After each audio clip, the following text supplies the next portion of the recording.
Hello everyone, how are you doing? This is MD Tech here for another quick tutorial. In today's tutorial, I'm going to show you guys how to change the network priority of any given Wi-Fi adapter or Ethernet connection. So just basically how you want to change your network priority on your Windows 11 computer.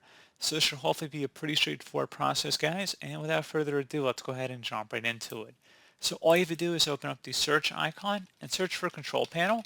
Best result should come back with Control Panel. Go ahead and open that up. You want to set your view by to large icons, and then you want to select Network and Sharing Center.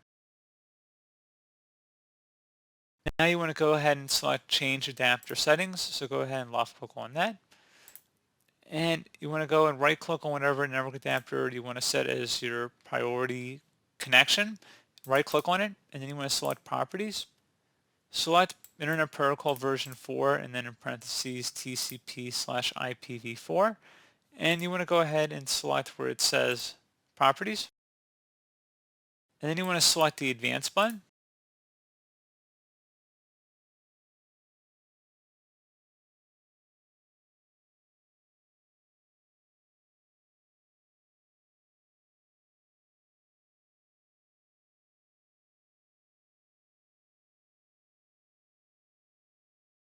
You want to uncheck Automatic Metric and just type in the number 10. And once you've done that, go ahead and select OK. Select OK again and then close out of here. Restart your computer and that should be about it. So as always, thank you guys for watching this brief tutorial. I hope I was able to help you out and I do look forward to catching you all in the next tutorial. Goodbye.